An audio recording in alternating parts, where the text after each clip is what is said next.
مهدي داون فيديو هذا صدرتي بسم الله الرحمن الرحيم قبلنا وحن حكتانيو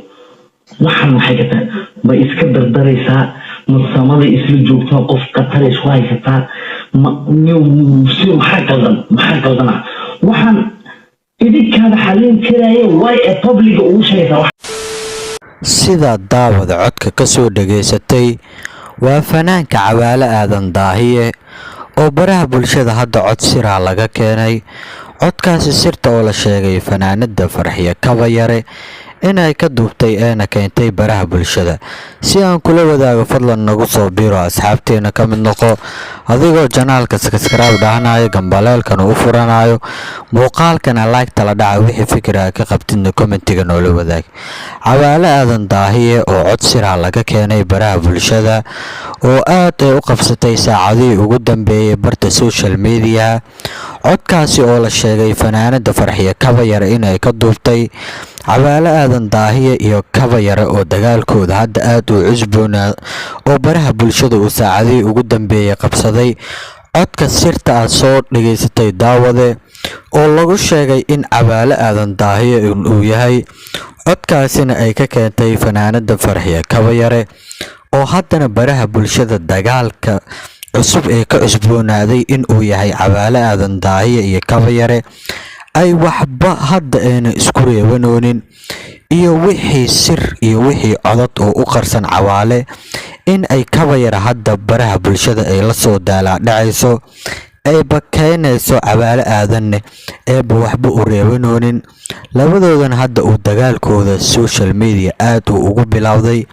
maadaama hadda ay cod ay ka soo qarxisay Cawaale Aadan oo lagu sheegay in uu codkiisa bayahay oo baraha bulshadana eeba lagu dhex adeeyay in ay Kabayare keentay haddana labadooda oo dagaalkooda waxba isku reeban oo haddana baraha bulshada oo codka hadda Cawaale Aadan uu aad u dhex wareegayo oona ay hadda dad badan ay hadda sida la sheegayo ama sida lagu tuhunsan yahay in ay Kabayare ka duubtay codkaasi ee ayadana keentay maadaama hadda Cawaale Aadan oo dagaalka hadda ayadii Kabayare uu aad u bilowday labadoodana hadda baraha bulshada ay isku adeegsanayaan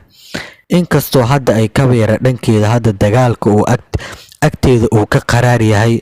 oo ayada hadda ay dagaalka toos ay u wado maadaama hadda ay Cawaale Aadan ayada ay hadda dagaalka ay toos ugu bilowday ee codna baraha bulshada ay ka keentay hadda dhankeeda Kabayare in uu dagaalka ka socdo laakiin Cawaale Aadan ilaa ay hadda inuunan dhankaas dagaal uunan Kabayare hadda ku soo qaadin laakiin Kabayare oo dhankeeda hadda dagaalka aad ugu qaraar yahay ee ayadana bilowday ee Cawaalaba cod ay ka keentay codkiisana oo Cawaale baraha bulshada aad u qabsaday ayaan kula wadaagi doonaa soo dhawow daawade مهدي داون فيديو هذا صدرتي بسم الله الرحمن الرحيم قبلنا وحن حكتان ما يسكبر دريسا مصامد يسلو جوكتا قف قطر شوي كتا ما نيو محاكلنا وحن إذا كان حالين كراي واي public وشيء